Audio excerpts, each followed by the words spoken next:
Pour aller un petit peu plus loin avec les formules de Excel 2013 qui permettent de retrouver des informations sur un emprunt, je vous propose d'effectuer une simulation de 2 emprunts et ensuite de les comparer. Donc ici, j'ai un premier emprunt avec un taux d'intérêt qui a été fixé à 3%.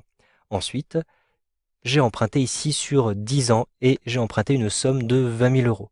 Je vais donc avoir ici un montant payé par période de 2 344,61 euros. J'utilise la formule VPM qui utilise les 3 arguments, donc d'abord le taux d'intérêt en B2, ensuite le temps total en B4 et enfin la valeur totale du prêt en euros en B5. Je vais ensuite calculer le montant des intérêts payés et j'ai besoin d'un argument supplémentaire, il s'agit de la période de temps. En effet, si vous regardez ici le tableau, la première formule me permet de calculer un montant qui est toujours le même, tandis que la deuxième formule va me permettre de calculer un montant qui va être réduit d'année en année, puisque en réalité cet intérêt est calculé avec le taux d'intérêt appliqué au capital qu'il reste à rembourser. Donc chaque année, comme je rembourse un peu de mon capital, je vais appliquer ce taux d'intérêt à une valeur qui sera toujours plus basse. Donc à la fin de mon emprunt, je vais simplement rembourser moins d'intérêt, ce qui me permettra de rembourser davantage de capital. C'est pourquoi cette troisième formule qui me permet de calculer le montant du capital remboursé chaque période va devoir aussi utiliser le numéro de la période de temps. Donc ici, par exemple, pour la 6e période de temps, pour la 6e année, j'ai effectivement un remboursement pour le capital de 2000 euros 22 et 48 centimes. J'ai ensuite fait une petite synthèse de ce tableau, ici, en calculant le coût de l'emprunt, c'est-à-dire la somme de tous les intérêts qui ont été payés. Je vais donc payer sur 10 ans 3 446 euros et 10 centimes. Donc, pour un emprunt à 20 000, je vais au final avoir remboursé 23 446 euros et 10 centimes. C'est bien ici le coût de l'emprunt qui m'est proposé.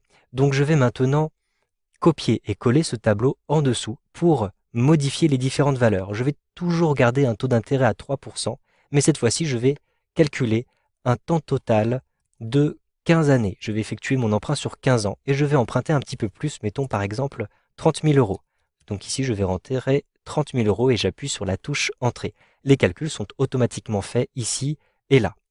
Maintenant, j'ai copié ces différentes formules à l'intérieur de mon tableau. Cependant, je vais devoir les aménager un petit peu, ces différentes formules. En effet, la formule qui me permet de calculer le montant des intérêts utilise à chaque fois le numéro de la période de temps. Or, le numéro de la période de temps n'est plus en B17, mais bien en D16.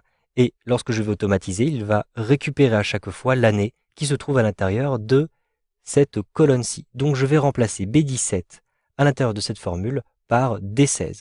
Je rentre ici D16, j'efface B17 et je rentre D16 comme ceci. J'appuie ensuite sur la touche Entrée. De même ici pour la formule qui me permet de retrouver le capital remboursé par période de temps, je vais remplacer B17, qui est d'ailleurs en rouge ici, par D16. Je rentre D16 et donc vous voyez ici en rouge apparaître l'année. J'appuie sur la touche Entrée.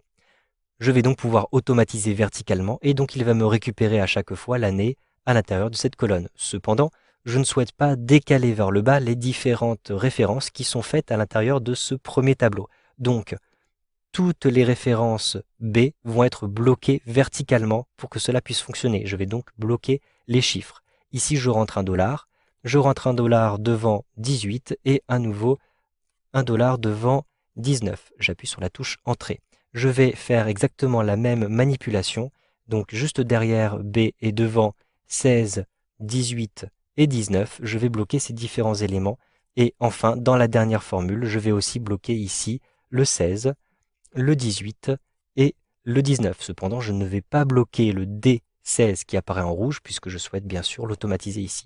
Ensuite, j'appuie sur la touche Entrée. Mes formules sont prêtes à être automatisées. Je sélectionne donc mes formules et je vais les automatiser à l'intérieur de mon tableau comme ceci.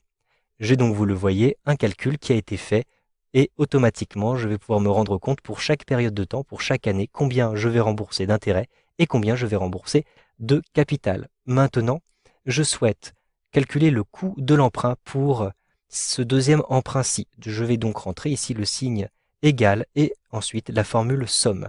Je vais additionner tous les montants d'intérêt. Je sélectionne donc cette plage allant de F16 jusqu'à F30. Ensuite, je ferme ma parenthèse et j'appuie sur la touche Entrée.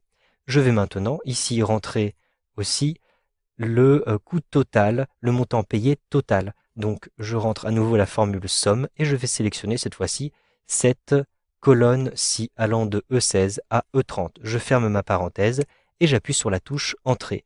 Donc, pour un emprunt de 30 000 euros, je vais avoir payé donc un coût qui est 7 694 et donc le montant payé total aura été de 37 694. Je vais ainsi pouvoir comparer les différentes valeurs qui se trouvent ici dans le premier tableau et dans le deuxième tableau. Vous savez donc maintenant comment faire la simulation de plusieurs emprunts et comment les comparer avec Excel 2013.